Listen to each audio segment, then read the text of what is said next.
Oi, gente, tudo bem? Paulo Marconi, mais uma vez aqui no canal Ciência Free, e hoje a gente traz uma presença ilustre para o nosso canal, professor Samuel Guerra. Professor Samuel vai falar para nós hoje sobre a fisiologia endócrina no exercício físico, ou fisiologia hormonal, né? Seja muito bem-vindo, Samuel, ao nosso canal. E sinta-se à vontade para falar para as pessoas que assistem ao canal Ciência Free, um canal que traz conteúdo gratuito e vitalício. Você pode se inscrever no canal, né, apertando aí o sininho para receber essas informações, esses conteúdos de grande qualidade. Seja muito bem-vindo, Samuel. Obrigado, professor Paulo. Antes de tudo, queria agradecer aqui o convite para estar participando aqui do Ciência Free, né? É uma honra poder estar falando um pouco aqui, né, sobre a fisiologia e a sua importância na aplicabilidade que nós temos aqui, né, de vários profissionais da área da saúde, né? Tanto o nutricionista, fisioterapeuta, o profissional de educação física, todos eles necessitam hoje de um conhecimento, né, sobre a fisiologia, que é um assunto muito atual, né, principalmente a fisiologia endócrina. Tá certo? Então, muito obrigado aí pelo convite. Quem não me conhece, sou o professor Samuel Guerra, eu sou formado em Educação Física, me formei aqui no estado do Ceará, na Faculdade Integrada do Ceará, já tem alguns anos. Fiz especialização em Fisiologia do Exercício na Unifesp, Universidade Federal de São Paulo. Logo após o mestrado também em Ciências da Saúde, também pela Unifesp. E por último, aí, dos últimos cursos que a gente chegou a concluir, foi o doutorado em Engenharia Biomédica, né? Então, a gente tem uma passagem aí na área da saúde, com diversas áreas, mas a gente sempre volta às origens, né? Que é a base, né? Muitas vezes nós discutimos alguns assuntos, né? Como se fosse o pico do conhecimento, mas às vezes falta um pouco a gente voltar um pouquinho para a base para entender como é que funciona tudo aquilo e a partir daí a gente avançar na construção do nosso conhecimento, né? Tomada de decisões que nós profissionais da área da saúde estamos fazendo isso todos os dias com os nossos clientes, alunos, né, pacientes, e daí a relevância, ok? Como foi dito, né, a gente vai falar um pouco sobre essa introdução da fisiologia do sistema hormonal e o exercício, né? Então, não tem como falar dos dois sem entender como é que é a base, né? Como é que se estrutura esse sistema hormonal e como é que ele se comporta durante o exercício, né? Então, tudo isso é de extrema importância para que a gente consiga iniciar e possa atuar profissionalmente. Ao falar de endocrinologia, né, as primeiras coisas que devem passar na cabeça de todo mundo são os hormônios, né? O sistema endócrino envolve esses hormônios. Mas a gente entende que existe uma diversidade muito grande dos tipos de hormônios e seus efeitos, né? A ciência avançou bastante e a partir dessas descobertas foi possível, né, investigar os efeitos fisiológicos e vários tipos de mecanismos diferentes que os hormônios atuam, né? Até antecipando um pouco, a gente vai entender hoje que as formas de hormônios são diferentes, né? A sua estrutura básica atua de forma existem, né, estruturas diferentes e essas estruturas diferentes utilizam mecanismos de ação também diferenciados, certo? Então, os efeitos fisiológicos, mecanismos de ação, tecido-alvo, quadros patológicos, terapias, né? E também a utilização de hormônios para o exercício físico, principalmente quando a gente fala de alto rendimento, cada hormônio vai ter um efeito diferenciado, certo? Alguns hormônios, a gente vai observar, eles atuam com o mesmo objetivo, como, por exemplo, falar de ganho de massa muscular, mas por mecanismos de ação diferentes, né? E isso é interessante de se entender, por isso vem a relevância, né? De saber por que a fisiologia hormonal ela influencia tanto no meu dia a dia do meu aluno, do meu paciente. Então, para entender, né? Conceito geral. Fiz questão de pôr citações bem antigas, clássicas, né? Porque o conceito em geral continua o mesmo. Hormônios são substâncias químicas liberadas por tipos de células, que são específicas também, são carreados pela corrente sanguínea, né, para atingir uma célula-alvo. Então, toda vida que a gente fala de sistema endócrino, é uma glândula que secreta uma substância na corrente sanguínea, essa substância vai ser carreada na corrente sanguínea e vai achar uma célula-alvo, onde vai desempenhar seu papel. Então, essa é uma regra geral para o sistema endócrino. Né? Então, se eu falo de hormônio, ele vai ter essa característica, ele é secretado internamente, certo? Para ser carreado e achar o seu local de ação. Hormônio, isso é segundo Levy, né? Guyton, hormônio é uma substância química produzida por uma parte do corpo, não é isso? Que são glândulas, no sentido de controlar ou ajudar no controle de alguma função em outra parte do corpo. Se a gente parar para ver, basicamente, segue a mesma definição de Levy, né? Produzida pelo próprio corpo, de forma fisiológica, natural, né? E ela é secretada para a corrente sanguínea e ela vai achar sua célula-alvo para desempenhar seu papel. Tá? Isso que a gente está falando é de uma maneira geral para todos os hormônios que podem vir na nossa cabeça. Né? Então, para a introdução a esse conceito geral, é importante ter isso em mente. Certo? A gente vê que esse sistema endócrino ele é um sistema relativamente pequeno, né? Ele, em relação ao tamanho dos órgãos, né? Apenas meio quilo, aproximadamente, do ser humano ele tem de glândulas, né? Mas ele desempenha um papel importantíssimo, né? Juntamente com o sistema nervoso, regulando e mantendo a homeostase. A homeostase, quem não lembra, é o equilíbrio do corpo humano, é um equilíbrio dinâmico. Né? Nós temos faixas de condições químicas, fisiológicas consideradas normais, e enquanto meu corpo está em equilíbrio, está em homeostase, né, eu estou saudável. A partir do momento que a gente ingressa ou com exercício físico, uma atividade física, uma patologia, um fármaco, um suplemento, essa minha homeostase ela pode ser quebrada, certo? E é o sistema endócrino, junto com o sistema nervoso, que regula todos esses sistemas o tempo inteiro, né? Nós vamos ver hoje os mecanismos de controle, como são feitos, né? Que são os famosos feedbacks, através deles que a gente consegue manter nossa saúde, certo? Então, é um dos principais sistemas aí do nosso organismo, atuando no controle juntamente com o sistema nervoso.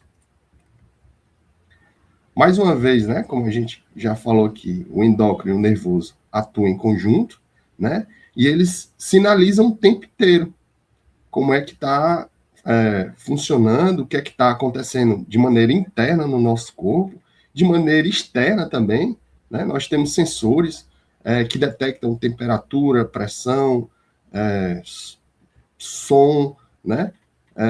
Que alimentam o nosso organismo o tempo todo, sinalizando para o nosso corpo como nós deveremos nos comportar. Né? Tanto em relação a manter o equilíbrio na homeostase, como em situações de fuga, por exemplo, né? Nossos receptores que podem detectar dor, né? Sensores visuais, auditivos, né? Mecânicos, que vão estar o tempo inteiro sinalizando para o nosso organismo determinadas situações, e o sistema nervoso junto com o endócrino aí, eles vão dar os comandos para que a gente consiga reagir a essas alterações, né? Portanto, em conjunto, o sistema endócrino nervoso integram os estímulos recebidos de forma, né, para que o organismo dê resposta de maneira interna como também externa, certo? Então, por uma questão de sobrevivência, o sistema endócrino e o sistema nervoso aí fazem essa parte de sinalização o tempo inteiro. Aqui, para ilustrar apenas a complexidade que é do sistema endócrino, né, uma imagem bem generalista, mas aqui a gente tem algumas das principais glândulas aqui do nosso organismo, né, e seus principais hormônios, né, como um dos principais eixos aí que a gente pode levar em consideração, que é bom sempre escutar, o eixo hipotálamo-hipófise, né, que é um eixo central aí de recebimento de informações e de tomadas, né, de alterações o tempo inteiro aí do nosso organismo, né, onde tem mais de uma dezena de hormônios que são produzidos e secretados, todos voltados aí, tanto para o controle de glândulas próximas ou células-alvo, né, já diretamente, certo? Então, essa parte aqui do hipotálamo faz controle da tireoide, suprarrenal, das gônadas, né? Questão do crescimento através do GH, né? A fígado com IGF. Então, cada hormônio ele vai ter sua especificidade, certo? Mas, professor Samuel, qual é o intuito que você tem hoje? Pessoal, eu quero que vocês entendam como funciona o mecanismo base de ação de todos esses hormônios que a gente está olhando aqui. Como é que ele se comporta? Ele é um hormônio proteico? Ele é um hormônio esteroide? Como é que funciona a passagem dele na membrana? Né? Então, se nós entendermos antes de se especializar no hormônio, qual é a ação, a função dele, se nós entendermos antes como funciona o seu comportamento, sua produção, sua secreção, isso facilita, né? O nosso entendimento aí ao receber um cliente, um paciente que, por exemplo, esteja fazendo uma reposição hormonal ou esteja utilizando algum hormônio de forma exógena, né, de maneira lícita ou ilícita, a gente precisa ter o conhecimento para saber os possíveis danos que podem vir, certo? Então, muitas vezes a gente se depara com algum tipo de situação que a gente já está na ponta do extremo, mas a gente precisa entender como que é a base, né, do sistema, como esse sistema funciona. Eu já falei e vou repetir várias vezes, para a gente entender. Então, estamos falando de sistema endócrino, que são glândulas que vão produzir hormônios, que são substâncias químicas secretadas na corrente sanguínea, e ele vai achar uma célula-alvo. Professor, esse tipo de situação se aplica para esses hormônios que estão aqui nesse slide? Sim, se aplica, né? Porque eles fazem parte desse sistema.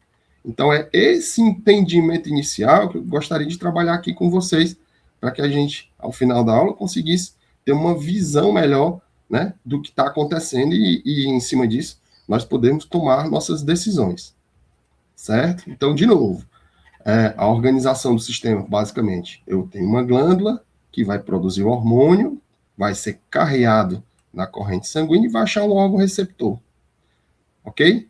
Então, esse sistema aí vai se repetir várias e várias vezes para os mais diversos tipos de hormônio.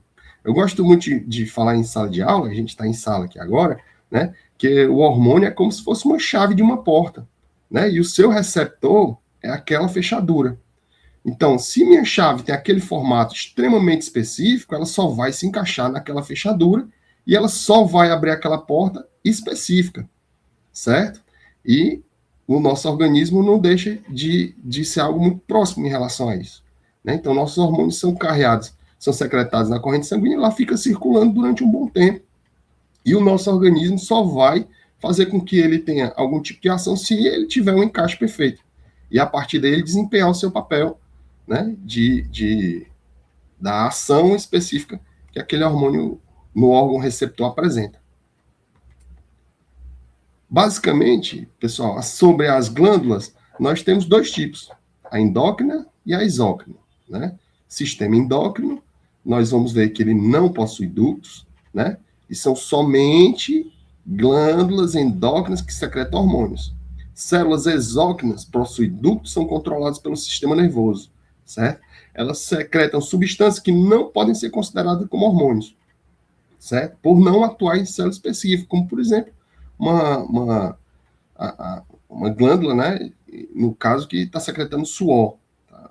Então, o suor não vai ter uma célula-alvo específica a atuar, né? Até mesmo porque vai para fora. É uma glândula exócrina, para fora. Endócrina é para dentro. Né? Como a gente pode observar aqui do lado direito, a secreção ela é interna. O sistema cardíaco, o sistema circulatório, ele é um órgão, é um sistema duplo e fechado, certo? E o sistema endócrino está dentro dele, ok? Então, vai circular até achar a sua célula-alvo. Aqui, mais uma vez, para ilustrar na imagem, a gente pode ver, né? Uma célula, uma glândula, no caso aqui, exócrina, e aqui à direita a gente pode observar a célula secretora, que vai secretar os hormônios aí nos capilares para circular na corrente sanguínea. E a partir daí, mais uma vez, achar uma célula-alvo, né? Para se aplicar. Essa sinalização dos próprios hormônios, elas podem acontecer de várias formas, certo? Então, as células conversam entre elas. E esse tipo de sinalização, ele pode se dar basicamente de 4 formas. da primeira forma, que é a endócrina, que é o que a gente vem conversando aqui, ela tem uma origem de glândulas, não é isso? Nós temos também a neurócrina, onde envolve uma parte do sistema nervoso a fazer também o controle, parácrina, através do líquido intracelular, que é dentro da célula, onde uma célula conversa com outra, e autócrina, onde a própria célula consegue se estimular. Na ilustração, aqui a gente pode ver que fica um pouquinho mais fácil o entendimento. Então, esses mecanismos de sinalização dos hormônios, elas podem ser feitos célula a célula, né, de forma autócrina, onde a própria célula, né, pode secretar um hormônio e produzir, e o seu receptor já está presente nele mesmo, ele vai desempenhar um papel, como, por exemplo, a hipertrofia muscular, por exemplo, nós temos vários outros tipos de situações onde a própria célula ela pode se autoestimular. Parácrina, onde células que não diretamente estão, né, centralizada nela, ela vai conversar com órgãos ao lado, então ela consegue paralelamente conversar também com outras células, ter essa sinalização, e a endócrina aqui, que é o que a gente já vinha falando, né, precisa ter o vaso sanguíneo, a corrente sanguínea, para circular e finalmente achar sua célula-alvo. Ok? Então, o sistema endócrino, basicamente, ele atua nessa forma, tanto endócrina, mas também como a parte neurócrina, né, onde eu posso também ter sinais químicos, sinais elétricos, que vão influenciar, sim, também no controle de todo esse complexo do sistema hormonal. Certo? Então, importante, né, ter isso em mente, que os tipos de comunicação são dos mais variados possíveis, mas esses tipos variados, eles se aplicam às mais diversas tipos de hormônios, né, com suas características próprias. Mas, basicamente, são esses os formatos aqui de comunicação entre as próprias células, para entender a função, a reação que cada hormônio deve desempenhar. Como foi dito anteriormente, a gente pode observar que os hormônios eles podem ter estruturas químicas diferenciadas. Portanto, a classificação do hormônio pode ser de acordo com sua matéria-prima. Ele é feito do quê? Não é isso? Então, nós temos vários tipos de hormônio, mas basicamente onde a gente consegue identificar aqui dois grandes grupos, né? Então, os hormônios são classificados de acordo com a natureza de sua estrutura química da molécula. Isso tem a ver com a matéria-prima, que é usada na síntese desses mensageiros químicos, certo? Então, o hormônio ele é feito de quê? Ele é feito de proteína, ele é feito à base de gordura. Então, o formato que aquele hormônio apresenta, né? Ele vai identificar aqui para a gente qual o mecanismo de ação ele vai atuar.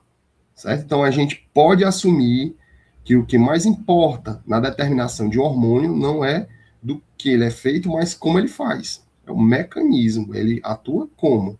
Ele atua direto no receptor na membrana da célula, ele atua direto dentro do núcleo da célula, no citoplasma, dependendo do formato hormonal. Nós podemos ter esses tipos de situações diferentes e que promovam resultados parecidos, como, por exemplo, a hipertrofia muscular. Nós temos hormônios esteroides e temos hormônios proteicos, que ambos conseguem fazer com que a célula muscular cresça. Tecido ósseo, cartilagem, ok? Mas os mecanismos são diferenciados.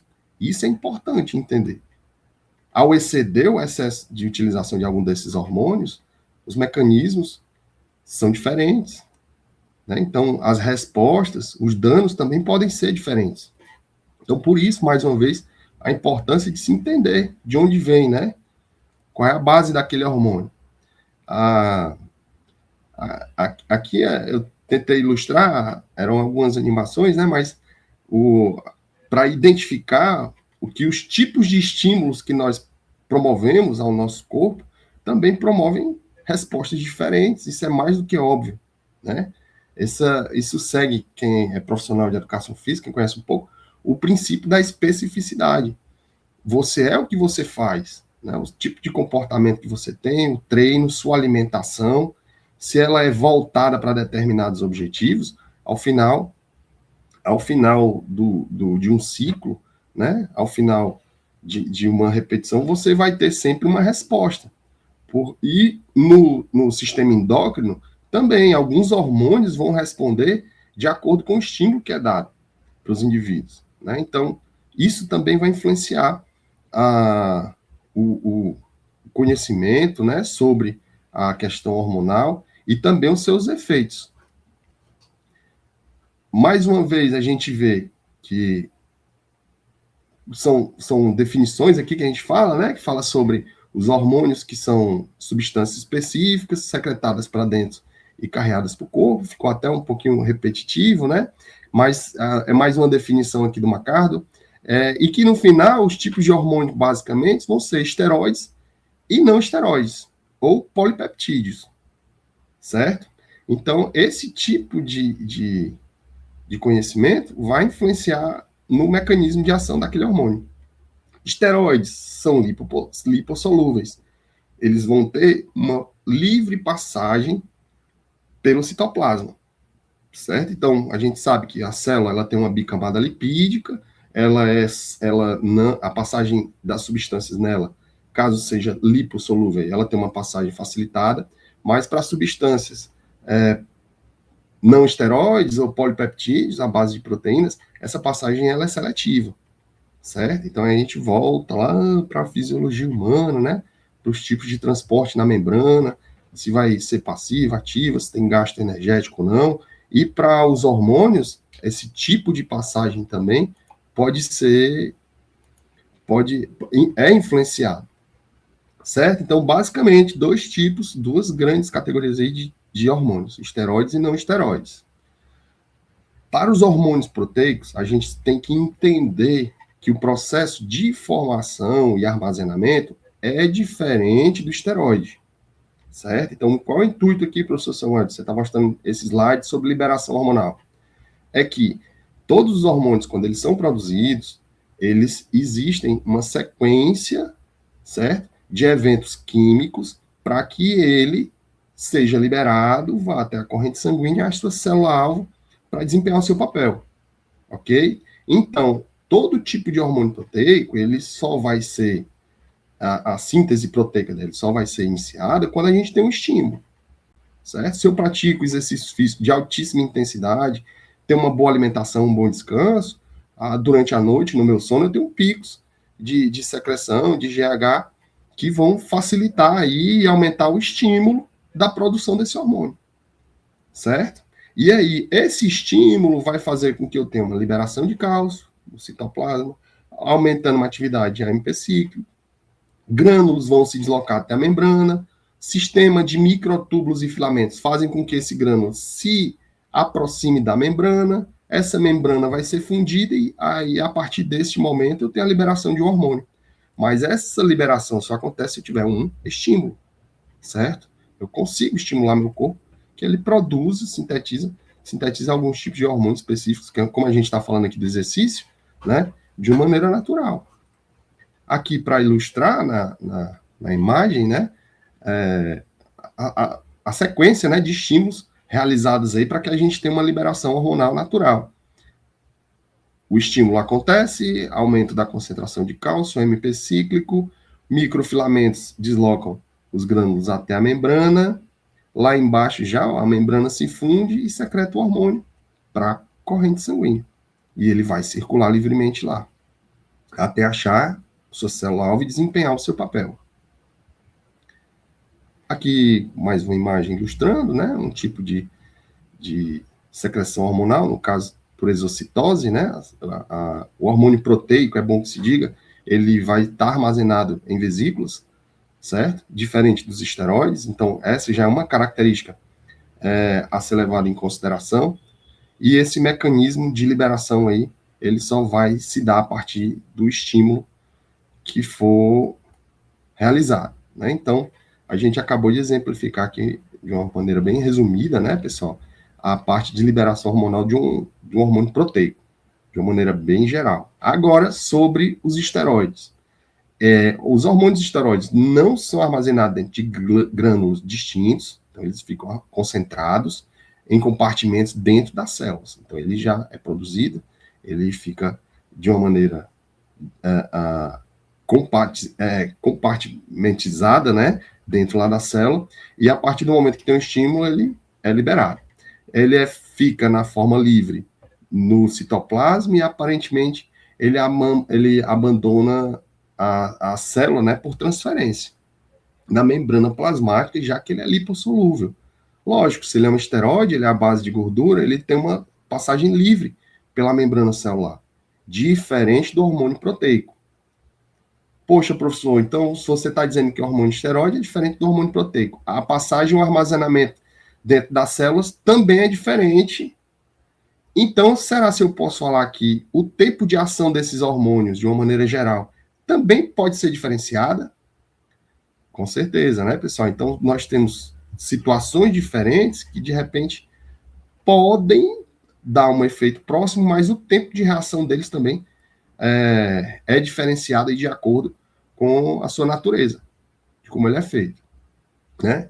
Então, a síntese hormonal aqui dos hormônios proteicos, né, passam todos pelo retículo endoplasmático rugoso, no núcleo das células. A transcrição é feita pelos ribossomos, né, gerando aí os RNAs mensageiros, e a partir daí fazer a transcrição do DNA, e nós temos uma síntese hormonal nova, né? A gente pode ter moléculas hormonais novas em cima de toda essa síntese, né? A síntese também, ela passa por uma esteira, né? Por um processo de sintetização, onde eu tenho um RNA mensageiro que vai no citoplasma ser processado pelo ribossomo, gerando um pré-hormônio que é direcionado ao retículo endoplasmático, onde, na sequência, se torna um pró-hormônio. No aparelho de Golgi, ainda dentro da célula, nós aí sim vamos ter a formação de um novo hormônio, uma síntese, né, de um novo hormônio, que, no caso, sendo proteico, ele vai ser armazenado em grânulo. Então, ao ter o estímulo também, eu vou ter uma sequência de produção desse meu hormônio e armazenamento. Professor, quando é que esse hormônio vai atuar finalmente? Quando tiver um estímulo, meu sistema nervoso ou o próprio sistema endócrino detectar algumas situações e a partir daí a ser disparado e sinalizado que esse hormônio deve entrar em ação, certo? Eu vou dar um exemplo já mais prático, um pouco antes, por exemplo, em situações de fuga, de risco, né? Adrenalina, noradrenalina, de uma maneira muito rápida, é sinalizado e você já tem uma resposta hormonal muito rápida, alterando questão cardíaca, vascular, né? Redirecionamento do sangue para fuga e situações de risco, né? Então, em conjunto aí, nós temos essa ativação aí de todo esse sistema, de todo esse conjunto aí, né, de sinalizações que nós temos tanto do sistema endócrino como do sistema nervoso. Aqui era um vídeo curto, infelizmente o vídeo não consegui fazer com que ele passasse aqui, mas era simplesmente resumindo aqui toda essa esteira aqui de síntese hormonal, certo? Toda essa sequência aqui ia ser demonstrada aqui no vídeo, mas se torna até de uma forma repetitiva, né, para vocês. Mecanismos de ação, já falamos, né? O hormônio produz, corrente sanguínea, célula-alvo. Esses hormônios, cada um vai promover uma alteração específica, certo? Ele vai modificar o ritmo de síntese proteica, tá? Que é através, sempre feito, da estimulação do DNA no núcleo. Ele vai modular a atividade enzimática daquela célula ou daquele órgão-alvo que ele vai estar atuando. Altera o transporte de membrana plasmática. Se for um caso do hormônio proteico, ele vai atuar sempre com uma sequência chamada de segundos mensageiros, que vai induzir, uma atividade secretória. No caso aqui de um estímulo, né, para liberação. A gente vai ver daqui para o final que nós podemos ter estímulos positivos e estímulos negativos, certo? E tudo isso realizado de forma constante. constante, monitorada de forma constante o tempo inteiro. Nós estamos em controle de como a nossa homeostase está se comportando. A partir do momento que aquele hormônio baixa demais dos níveis considerados normais, eu posso quebrar minha homeostase. Como também, na mesma forma, se aquele meu hormônio, que ele tem que estar numa concentração X e ele está muito acima, também minha homeostase também vai ser quebrada. E algum tipo de dano, prejuízo vai acontecer, certo? Porque nós só temos equilíbrio se o organismo estiver em homeostase, certo? Mais uma vez aqui sobre o tipo de sinalização, como os hormônios proteicos eles vão atuar nas células, né? Então, aqui no caso, a gente já teve uma glândula que produziu um hormônio, secretou na corrente sanguínea, e agora ele chegou na sua célula-alvo. O hormônio proteico, ele não tem uma livre passagem pela membrana celular. Então, ele vai, normalmente, encontrar seu receptor na membrana. E, a partir da membrana, ele vai desencadear a sua ação através de segundos mensageiros dentro da célula. Muitas vezes, essas ações elas vão ter gasto de energia, como o ATP, né? Adenosina trifosfato, ela vai ser mobilizada para que a resposta aconteça. Certo? AMP cíclico é ativado, proteína quinase, onde a proteína quinase ela desencadeia uma resposta em cascata, ela vai fazer uma resposta que se multiplica e ela acaba se tornando uma resposta muito rápida. Então, o hormônio proteico ele tem essa característica. Apesar dele não ter a passagem livre pela membrana, ele vai se conectar e ele vai ter ajuda de segundos mensageiros que vão acelerar a sua resposta, né? O seu papel.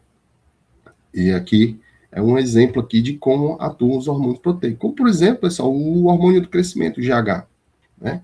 Ele promove hipertrofia muscular, todo mundo sabe. Testosterona também promove. Testosterona é lipossolúvel. Ela não atua nesse mesmo mecanismo que a gente está observando aqui, como o hormônio do crescimento, né, que seria um hormônio proteico. Estou usando aqui como resultado hipertrofia muscular. Os dois, tanto a testosterona como o GH, os dois vão promover a hipertrofia, mas os seus mecanismos são diferenciados.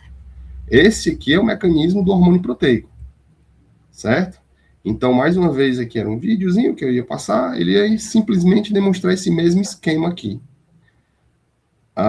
Onde, nessa imagem aqui, a gente pode observar bem, ó, que a partir da proteína quinase A, nós vamos ter uma resposta em cascata, onde eu tinha uma reação, virou 3, que virou 9, que virou 24, e a partir daí foi se multiplicando, e aí nós temos uma resposta celular muito rápida, certo?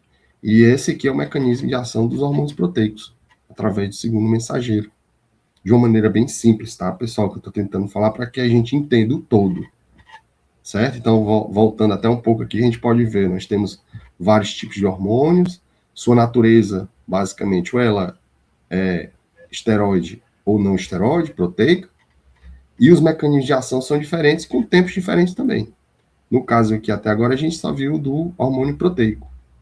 Já no caso do esteroide, a gente pode observar que o hormônio esteroide, essa substância verde que está lá do lado direito, ó, ele tem uma passagem livre pela membrana, ele pode entrar diretamente também no núcleo da própria célula, lá achar seu receptor, e a partir daí ele fazer a sua transcrição do RNA. E a partir daí ter aquela mesma sequência que a gente viu anteriormente, com os ribossomos, ter uma transcrição do RNA e gerar uma nova proteína. Certo? Então, o hormônio esteroide, ele tem essa característica diferenciada, né? Mas que muitas vezes no nosso raciocínio, na nossa mente, pode achar que esse tipo de situação ele seja uma maneira mais rápida, né? Aqui, mais uma vez, seria mais um vídeo para mostrar esse mesmo esquema aqui da imagem, né? A passagem do hormônio esteroide pela membrana e atuar diretamente lá no seu receptor, no núcleo. E, por fim, aqui, o mecanismo básico, né, da sinalização celular, né? No caso aqui da imagem da esquerda, a gente pode observar que a molécula sinalizadora é lipofóbica, né? Então, eu tenho um receptor fora, na membrana celular, esse receptor é conectado, específico, e a partir daí eu vou ter uma resposta celular rápida. Já no caso de moléculas à base de gorduras, né, de lipídios, eu tenho uma passagem direta, mas essas respostas indiretas aqui, elas já não vão ter essa mesma resposta rápida. Mas, em relação à questão de tempo, esse tipo de situação, muitas vezes, pode ser também que não influencie de acordo com a necessidade do seu paciente ou do seu aluno, qual tipo de situação que ele esteja lá, né? Então, aqui, quando a gente fala que é rápido, lento, muitas vezes pode ser, tem que ser, na verdade, interpretado aí um contexto, certo? Não é porque eu vou administrar de forma ilícita, ou que não pode, no caso, né, na verdade, mas que o indivíduo tomou a decisão de mobilizar um tipo de hormônio, ele é a base proteica, ele vai ter uma resposta fisiológica mais rápida, mas que não deixa que outros hormônios, esteroides também, não dê uma resposta tão rápida quanto, certo? Só que a gente tem que entender, pessoal, pelo amor de Deus, são mecanismos diferentes, são tempos diferentes, são respostas diferentes que podem convergir para o mesmo objetivo, certo? Então, tudo isso que a gente está conversando até agora são situações fisiológicas, situações naturais, certo? Nós produzimos hormônios, nós produzimos testosterona, nós produzimos o GH, e eles atuam normalmente nesse tipo de situação. O problema maior, muitas vezes, que nós vemos aí no mercado de trabalho, às vezes em ambientes mais comuns aí na nossa sociedade, é a discussão de utilização de hormônios exógenos, certo? Então, esse tipo de situação de hormônio administrado de forma... eu não posso nem utilizar uma palavra muito forte aqui, né? Mas, assim, de uma forma muitas vezes irresponsável, ela vai ocasionar danos toda modificação, vem uma resposta, uma hora a conta vem, certo? Porque você, quando altera todo esse tipo de situação, de mecanismo, de receptor, e faz isso durante um determinado tempo, algum tipo de dano é causado, porque a homeostase foi quebrada, e uma hora o organismo vai cobrar, né, por essa alteração. Então, em cima disso, pessoal, a gente tem que entender como é que funciona a regulação e a secreção desses hormônios. Nós temos um controle, certo? Através de retornos, de feedbacks, tanto negativo como positivo, e controle neural, onde sempre o objetivo principal vai ser manter a homeostase. Eu preciso manter a minha homeostase. Se eu não tiver com aquela minha concentração de hormônio nos níveis adequados, se ele estiver muito acima, vou ter prejuízo. Se aquele meu hormônio estiver muito abaixo dos níveis necessários, da mesma forma, também vou ter prejuízo, certo? Eu posso entrar em situações de hiper ou de hipo. Nos dois casos, no hiper, onde eu estou acima de determinados hormônios, ele vai me gerar uma resposta de feedback, onde muitas vezes o feedback vai ser negativo. Se eu estou com um hormônio muito acima dos níveis do meu equilíbrio, da minha homeostase, meu próprio organismo vai detectar que aquilo vai ocasionar um dano e vai me dar um retorno feedback negativo, onde eu tenho que voltar aos níveis normais. Da mesma forma, eu tenho alguns hormônios que, se estiverem em situações de muito baixa, eu também vou ter um feedback positivo, onde eu preciso que aquele tipo de estímulo seja aumentado cada vez mais até que a gente tenha a nossa homeostase. E juntamente também com o controle neural, certo? Então, vamos falar agora um pouco sobre como é que esses hormônios são controlados, essa secreção, né? A primeira e mais comum, turma, é o feedback negativo. A secreção de um hormônio produz uma alteração no organismo. Essa sua alteração, por sua vez, inibe uma maior secreção hormonal, é o que eu acabei de dizer. Se eu pratico exercícios físicos, se eu faço exercícios vigorosos, eu tenho um estímulo natural de hormônio do crescimento, por exemplo. Mas o excesso de hormônio do crescimento faz com que dê uma alça de feedback falando, opa, amigão, tá demais. Se você exceder nesse hormônio do crescimento durante muito tempo, você pode desenvolver problema cardíaco, crescimento de tecidos moles, cartilagem, casos de acromegalia, nanismo, né? Outros tipos de complicações que podem, inclusive, levar até a morte. Então, esse tipo de controle ele é vital, né? Onde, ao exceder, eu tenho uma alça que fala, já tá bom, fica aqui que é o nosso lugar. A maioria dos hormônios tem uma alça controlada por esse sistema, é o mais comum, feedback negativo. Nós produzimos, secretamos hormônios. Quando ele desempenha seu papel e o papel foi alcançado, ela volta e diz, ei, tá bom, já pode parar. É o feedback negativo. É o principal mecanismo pelo qual o sistema endócrino mantém a homeostase. A homeostase é saúde. A homeostase é o equilíbrio. E essa é a forma de controlar, uma das principais formas, né? Falando do exercício físico, muitas vezes aí, mais uma vez, fugindo aqui um pouquinho, né, da aula, é muito comum hoje em dia você falar e ver que frequentadores de academia utilizam esteroides anabólicos exógenos, né? E eles vão alterar essa alça de feedback. A glândula que era para produzir aquele hormônio, ela vai ser suprimida. E uma hora ela não vai conseguir desempenhar mais o papel dela, né?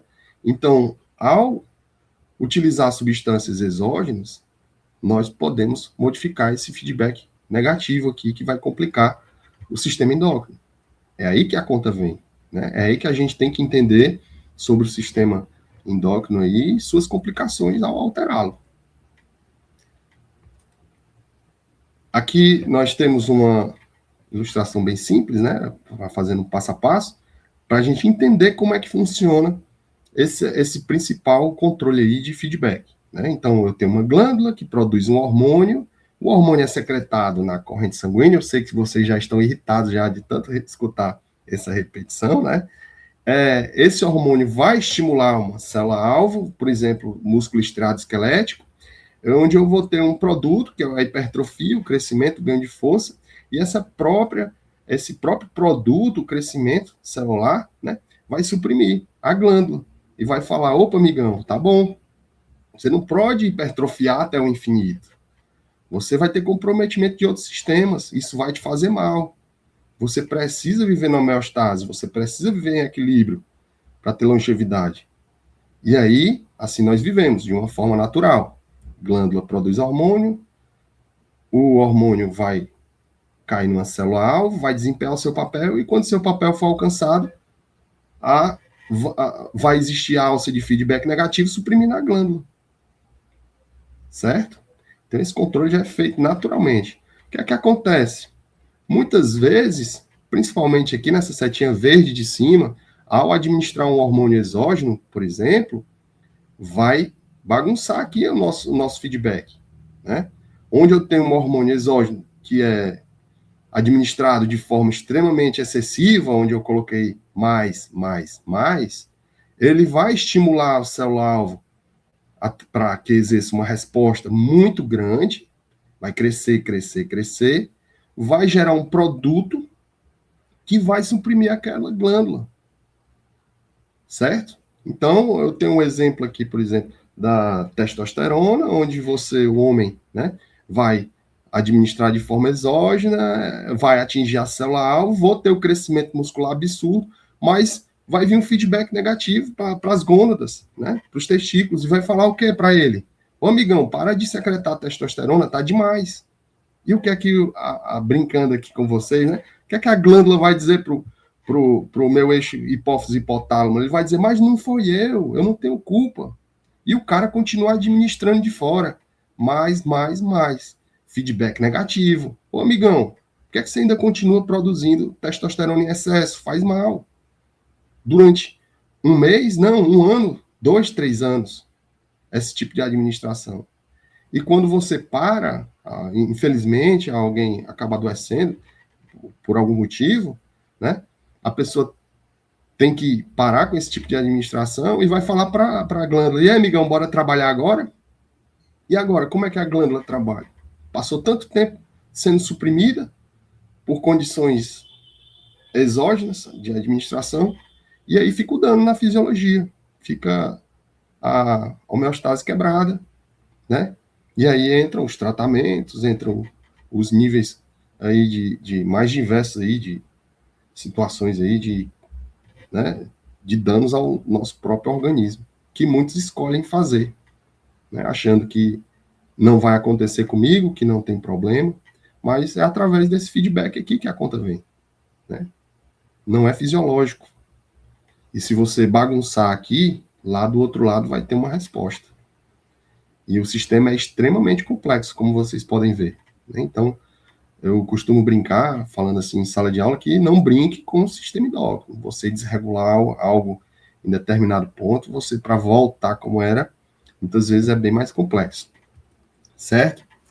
Aqui, mais um exemplo de feedback negativo, no caso aqui da tireoide, né, glândula tireoide, onde nós temos um eixo de feedback do hipotálamo para a hipófise anterior, através do TRH-TSH, que controla os níveis de T3 e T4, né?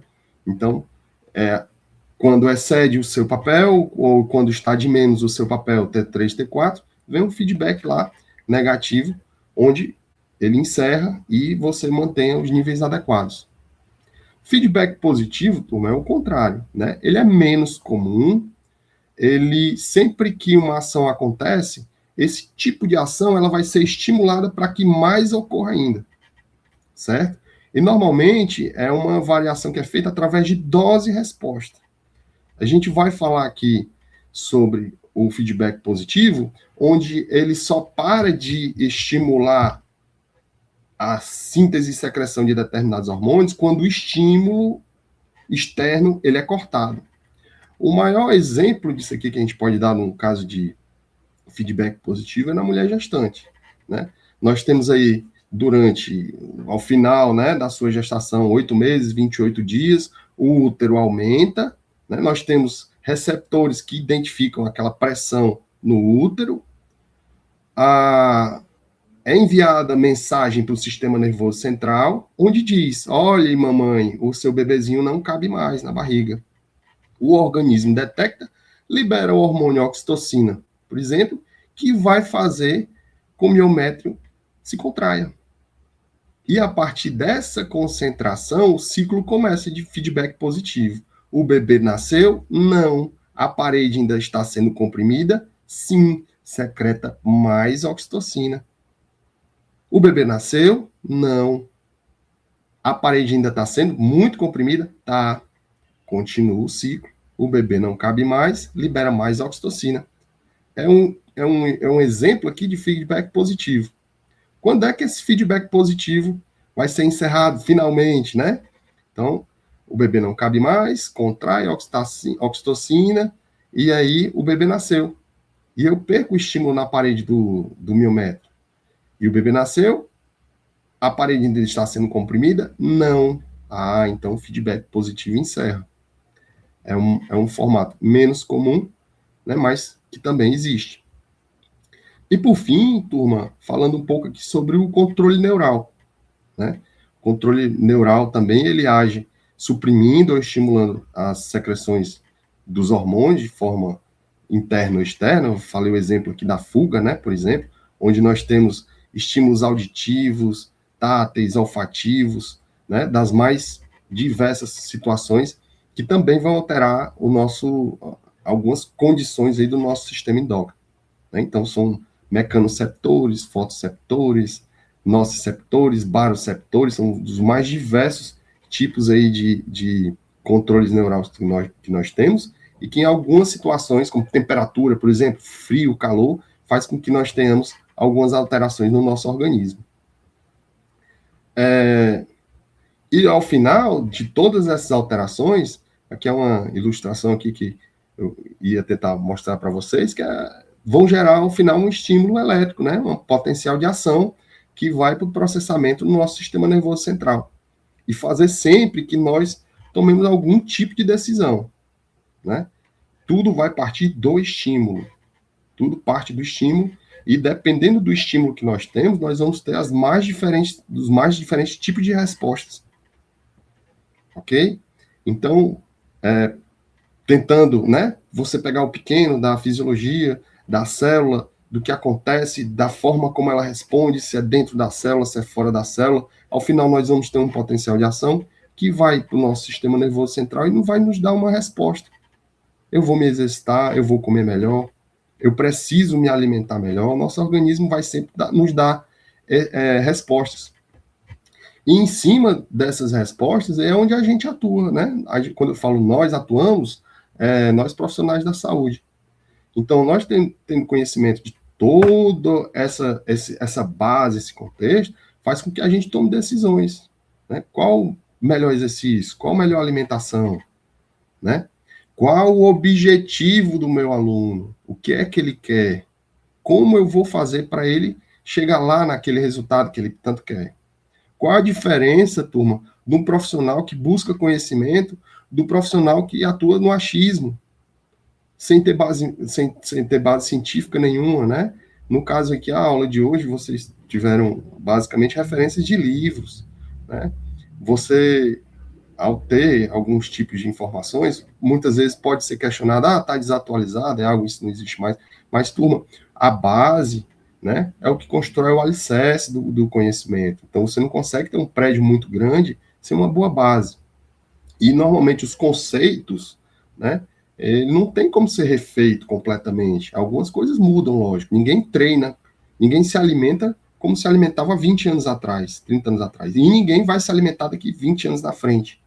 Né? Mas sempre a base, o tipo de conhecimento que você adquire, e a interpretação que você tira daquele conhecimento e aplica para o seu paciente, para o seu aluno, né? Vai fazer diferença. Vai fazer diferença. Né? Então, aqui um penúltimo slide aqui, né? O último, é da gente entender como é que as respostas, os tipos de treinamento que nós submetemos no nosso aluno, né? Que a nossa aula é sobre introdução ao sistema endócrino e exercício físico, ela vai fazer com que nós possamos alterar o tempo de reação. Aqui no caso, é um gráfico de aumento de força muscular, né? Então, se você pegar lá o gráfico com aumento de força, eu vou ter o aumento de força de várias formas.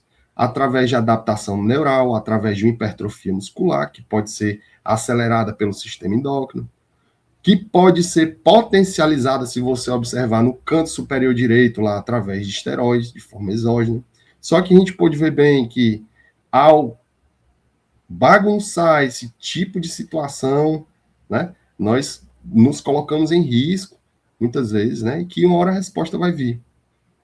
Então, de forma ética, nós profissionais da saúde temos que entender esses riscos, né, e saber atuar de forma correta. Certo? Então, assim, aqui é meu Instagram, professor Samuel Guerra, para quem gostou. Mas, queria agradecer aqui o professor Paulo Marconi. Para quem não sabe, o professor Paulo foi meu orientador na graduação, foi um dos professores que fez, afirmo, né?